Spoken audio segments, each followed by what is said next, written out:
लोकसभा चुनाव से पहले तमाम एजेंसियां जनता का मूड जानने के लिए सर्वे का सहारा ले रही हैं।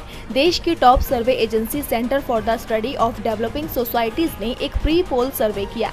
सर्वे में चुनाव आयोग और ईवीएम को लेकर सवाल किए गए और इनके जवाब बेहद ही चौंकाने वाले आए।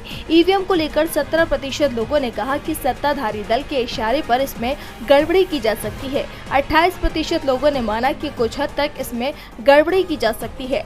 16% ने ज्यादा गड़बड़ी नहीं हो सकती है, तो 16% लोगों ने ईवीएम को सुरक्षित माना। यानी बड़ी संख्या में लोग मानते हैं कि ईवीएम से चुनाव निष्पक्ष नहीं हो सकता है। दूसरा सवाल चुनाव आयोग को लेकर था। सर्वे में शामिल 28% लोगों ने माना कि चुनाव आयोग पर काफी हद तक भरोसा है। 30% लोगों ने माना कि पूर्ण रूप से तो नहीं, लेकिन कुछ हद तक वो चुनाव आयोग पर भरोसा करते हैं। 14% ने ये माना कि ज्यादा भरोसा नहीं। इसके साथ ही 9% लोगों का मानना है कि एकदम भरोसा नहीं है। अब अगर 2019 के सर्वे के परिणामों को देखें तो उस समय हुए सर्वे में 51% लोगों का चुनाव आयोग पर पूरा विश्वास, 27% का काफी हद तक भरोसा, 7% का कुछ हद तक और 5% लोगों को एकदम भरोसा नहीं था। यानी 5 साल में चुनाव आयोग की विश्वसनीयता तेजी से घटी। कांग्रेस नेता राहुल गांधी ने तमिलनाडु के तिरुनेलवेली में एक सार्वजनिक रैली को संबोधित किया। उन्होंने इस दौरान बीजेपी पर हमला बोलते हुए कहा कि बीजेपी विपक्ष के खिलाफ ईडी व सीबीआई का राजनीतिक इस्तेमाल कर रही है।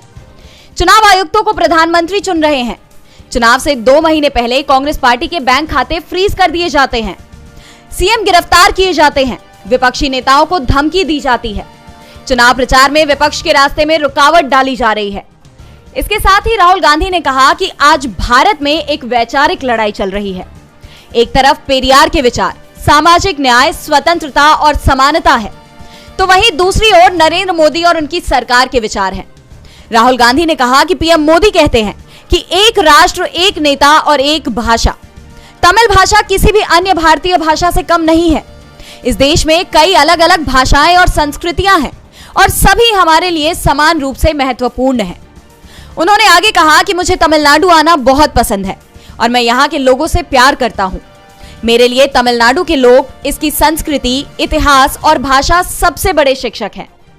उन्होंने कहा कि जब भी मैं भारत को समझना चाहता हूँ, मैं महान तमिल कवियों, इसके इतिहास, परंपराओं और विश्व पर तमिल लोगों के प्रभाव को देखता हूँ और इसके माध्यम से मैं भारत को समझ सकता हूँ।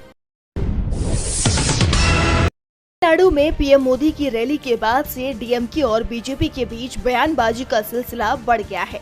आरोप प्रत्यारोप के सिलसिले में अब तमिलनाडु में जी पे लिखे होने के साथ प्रधानमंत्री की फोटो लगे हुए पोस्टर सामने आए हैं। इन पोस्टर्स में पीएम मोदी की फोटो के साथ एक QR कोड भी बना हुआ है, जिस पर कृपया स्कैन करें और घोटाला देखें लिखा हुआ है। ये QR कोड स्कैन करने पर एक वीडियो खुलता है, जिसमें एक व्यक्ति इलेक्टोरल बॉन्ड के जरिए बीजेपी के कथित घोटाले, CAG रिपोर्ट की अनियमितताओं, कई इंफ्रास्ट्रक्चर प्रोजेक्ट्स में कथित भ्रष्टाचार के बारे में बताता हुआ नजर आ रहा है। वीडियो में दावा किया जा रहा है कि बीजेपी ने बड़े कॉर्पोरेट्स के लाखों करोड़ों के कर्ज को माफ किया, तो इसके साथ ही लोगों से अपील भी की गई कि लोग बीजेपी को वोट न देकर इंडिया गठबंधन को वोट दें।